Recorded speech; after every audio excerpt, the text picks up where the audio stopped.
Pessoal, terceiro episódio da oitava temporada de Game of Thrones, A Long Night. Realmente foi uma noite longa, com 1h30 de episódio, quase 1h30, em que basicamente nós vimos muita coisa, mas não vimos nada ao mesmo tempo. Como muita gente se queixou, o episódio estava muito escuro. Este episódio realmente marcou-se muito pela escuridão e pela imensa confusão que havia no episódio. Eu não sou das pessoas que ficou descontente com isso, porque eu acho que a batalha pareceu ainda mais realista. Lá está, os personagens não sabiam o que é que estava a acontecer, ou estava tudo a acontecer ao mesmo tempo e nós sentimos a mesma coisa, que não estávamos a perceber o que é que estava ali a passar. Mas pronto, foi assim então marcado este terceiro episódio. Já só faltam 3, pessoal, já vamos a meio. Houve muita coisa, lá está, apesar de ter sido uma batalha, e uma batalha, pronto, não passa disso, é uma batalha, mas houve muita coisa para falar, portanto eu vou tentar ser o mais sucinta possível, mas falar de vários momentos que eu achei icónicos, digamos, ou quanto mais importantes neste episódio, portanto vamos então passar para esta análise ao episódio. Os primeiros minutos são bastante calmos, parece quase um filme de suspense, ou seja, nós sabemos o que é que aí vem, mas não vemos nada. O inimigo está lá e nós não temos uma noção de quantos é que são, nada, não vemos praticamente nada. Portanto, enquanto eles estão todos a preparar-se para a batalha, à espera, super tesos, super preocupados, não é? Vem Melisandre no seu cavalo, Melisandre que já andava desaparecida há algum tempo, e agarra numa foice do Dothraki, o seu feitiço, e é um momento visualmente bonito porque as foices todas acendem-se. Foi só um pouco dura porque os Dothraki todos entusiasmados, ei, estamos as foices a arder, bora lá, e os Dothrakis gostam de uma boa guerra, são os primeiros a avançar, começam a cavalgar, tudo e depois de repente só vemos tipo luzes a apagarem-se. Deixamos de ouvir os Dothrakis e de repente vemos alguns a vir de volta para o Winterfell, mas tipo muito poucos. Numa parte vemos Jon e Dany a olhar por cima e vemos assim um monte de Dothrakis a ir e de repente voltam tipo 3 gatos pingados.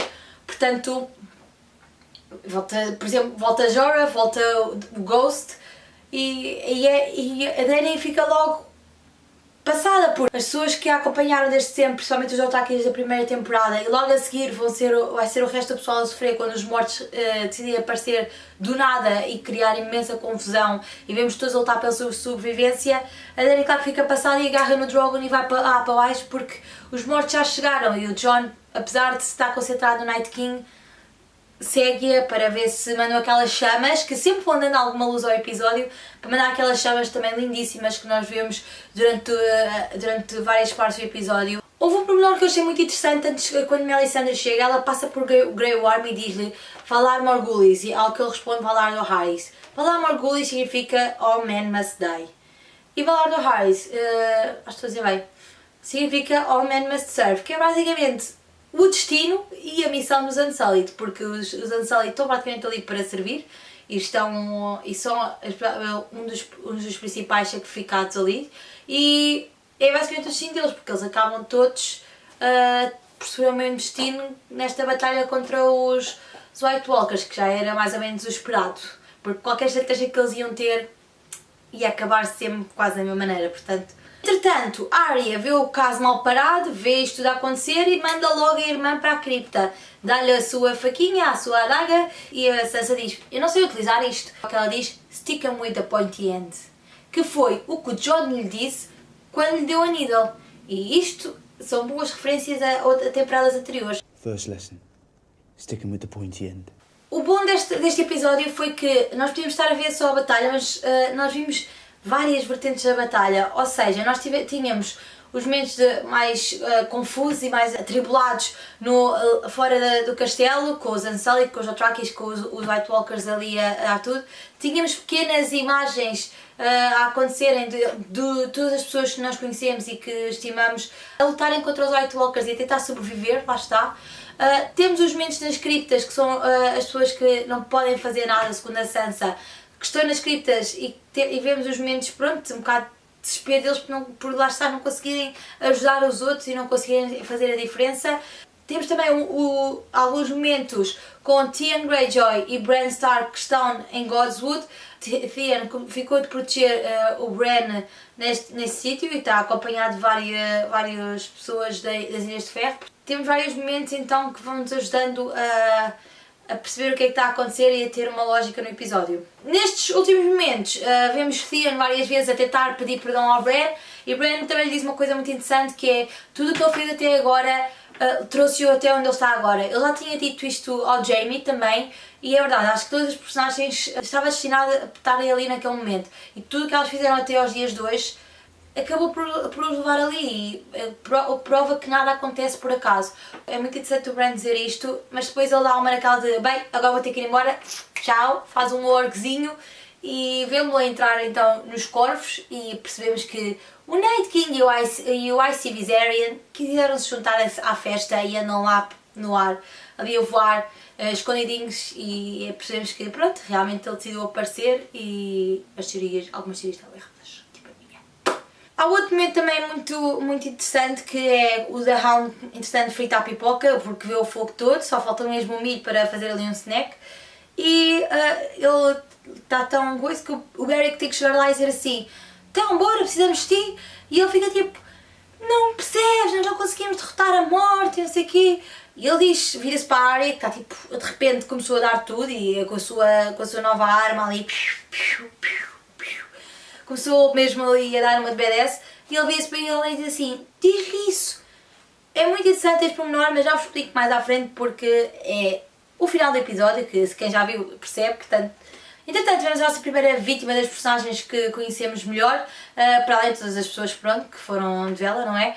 Ed, da Patrulha da Noite, morreu a tentar salvar Sam Tarly, que entretanto sai disparado, e agora temos uma das melhores mortes. Não é melhor no sentido de ter sido boa, porque foi uma personagem que nos surpreendeu muito desde o momento em que apareceu, Lyanna Mormont, e foi mesmo muito triste, mas foi corajosa, foi uma morte corajosa, porque ela basicamente entrou um gigante pelo Winterfell adentro, ela sacrifica-se para ir, vai contra o gigante, que a agarra, começa-lhe a estalar os ossos, ela enfia a arma feita de vidro de dragão no olho do gigante, e o gigante cai no mesmo sítio que o gigante na Batalha dos Bastardos também tinha caído. Eu agora não estou a lembrar do nome do gigante, mas foi precisamente naquele sítio que ele também caiu. Everyone should fear Lyanna Mormont. We are gonna miss you. O budget deu para 3 dragões e um lobo. Temos cenas lindíssimas com os dragões. Temos um dos melhores shots que eu me lembro de ter visto assim em Game of Thrones. Todas as lutas com os dragões estão lindíssimas.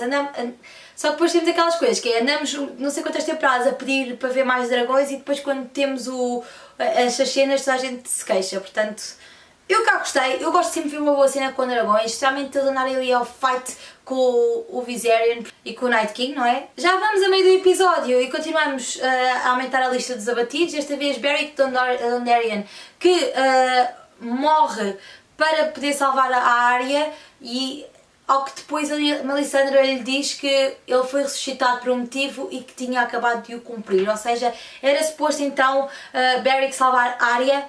E porquê? Elas depois de se encontrarem, depois de a Arya ter passado por não sei quantos White Walkers com o The Hound, ela encontra-se com a Melisandre e ficam tipo, então pera, eu conheço-te.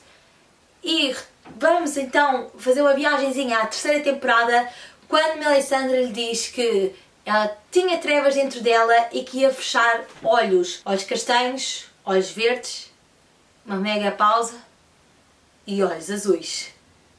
E depois sai-se com uma frase que ninguém estava à espera e que toda a gente flipou com aquilo. Ela vira-se e diz: What do we say to the God of Death? Not today. E a Arya estava tipo, gotcha. I'm gonna handle it, tá bem? Continuamos a saga dos dragões, luta.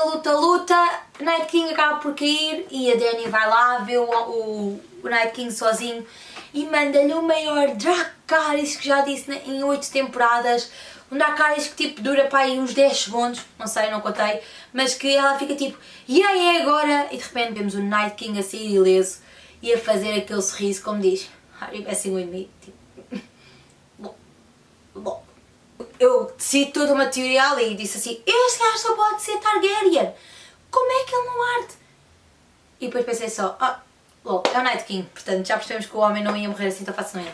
Mas pronto, avançamos, entretanto Jon viu o gajo começa a correr, não sei se o Jon achava que estava a ser silencioso, mas não resultou, começa a correr e eis que acontece o que acontece sempre, que é o Night King faz outra vez o seu truque com as mãozinhas e começa a ressuscitar toda a gente que morreu naquele campo de batalha. Portanto, todos os Dothrakis, que já tinham sido ressuscitados, mas não interessa, e todos os Unsullied. E vemos personagens como o Ed, a Lyanna e assim a virarem White Walkers. Neste caso White, porque os Whites é que são os ressuscitados. Pá, percebemos que estamos em séries, porque eles já estavam a trepar pelas montanhas, eles já se estavam a ir para cima de personagens como a Brienne, o Jaime, o Podrick, o Gendry e pronto, personagens que nós estamos a torcer por e já vemos que está tudo achado, estamos todos tramados e que pronto, provavelmente isto vai correr super mal. Mas como é Game of Thrones sabemos que provavelmente poderá também não correr. O Drogon, entretanto, é atacado pelos White Walkers a salvar Jon. Tem que sair disparado, deixar de ir no meio da campo de batalha e acho que chega o Jorah a salvar a Khaleesi. O Bran continua na sua paz de espírito nos seus wargs e entretanto estamos às criptas, os mortos começaram a ser ressuscitados dentro para fora, o que provou que a minha teoria estava certa, a minha e de mais não sei quantas pessoas à volta do mundo, e que pronto, vemos a Sansa e o Tyrion a trocarem os seus olhares e a partir daí a música começa a aumentar e o barulho da batalha começa a esvanecer-se. Temos o Night King a chegar a Godswood. Se o Maester Luwin soubesse que ia haver uma batalha em Godswood, eu não sei o que é que ele diria, portanto aqui também uma referência à primeira temporada, segundo episódio, e temos um momento muito íntimo em que o Bran vira-se para Theon e diz-lhe "You are a good man, thank you". Ele aqui é quase como um perdão e agradece toda a proteção que o Theon lhe deu. E o Theon, pronto, ele sabia provavelmente que não ia conseguir matar o Night King, mas mesmo assim ele vai contra ele e morre.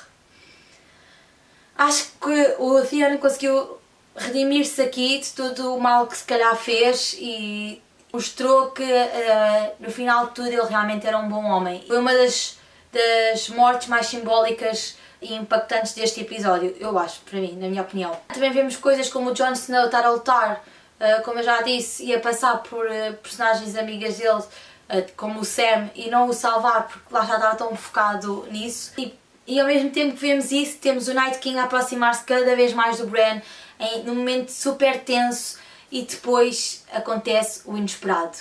A Arya vem do nada, portanto, ela salta de tal maneira, o Night King ia tirar a arma, de repente agarra e ela faz uma coisa que já tinha feito num combate com a Brienne, que foi, ela tinha a arma, deste lado, ela larga, agarra e esfaqueia o Night King no sítio em que ele tinha sido também esfaqueado para ser criado. Portanto, aqui é um momento muito simbólico, ninguém se calhar estava à espera, ou muito pouca gente estava à espera que fosse a Arya, então a acabar com o Night King. O Night King morre e todos os White Walkers e os Whites desaparecem, como é suposto, matando o Night King, como o Jon disse, todos desaparecem, inclusive o Viserion se desfaz todo, e é um momento muito, muito fixe, porque aquela questão toda dos Faceless Men e de ela ter ido lá treinar não foram em vão. E ela várias vezes disse que queria conhecer esta nova cara da morte e pronto, toda a temática da área sempre foi o God of Death. Portanto, foi aqui um desfecho incrível e que ninguém estava à espera, excepto Bran, não é? Disse-lhe para ela ficar com a arma porque ela provavelmente iria utilizar outra vez. Não quer dizer que a Arya seja o Azor Ahai, porque há muita coisa parecida ao Azor Ahai que não bate com a Arya, mas sem dúvida que de todas as pessoas era a que eu menos esperava e me surpreendeu mesmo muito. E acho que fez todo o sentido, não fiquei nada desgostosa com isto, portanto vemos a Melisandre a cumprir o seu destino. Ela disse que ia morrer ali, como já tinha dito também que se ia reunir com a Arya, portanto ela sabia, e ela tira o seu colar, avança e cai. E pronto, foi este o episódio. Há muita gente que ficou um bocado desiludida, não era a batalha que esperavam, não acho que seja a batalha mais épica que já vimos em Game of Thrones, mas sem dúvida é uma batalha flamejante. Se quiserem ler também as reações, passem pelo nosso artigo que está no nosso site, vai estar aqui no campo de descrição. Comentem o que é que acharam do episódio, se ficaram desiludidos, gostaram. Eu gostei muito apesar de tudo e estou ansiosa para ver o que é que eles vão fazer nos próximos 3 episódios, já está quase. Provavelmente agora vamos ter um mood mais calmo outra vez para ajudar a reconstruir o Winterfell e a preparar para ir ter com Cersei. E já sabem, subscrevam o canal, se gostam deste tipo de vídeos, metam o vosso grande gosto, partilhem, ativem as notificações, comentem. Espero que fiquem aí para um próximo vídeo. Tchau!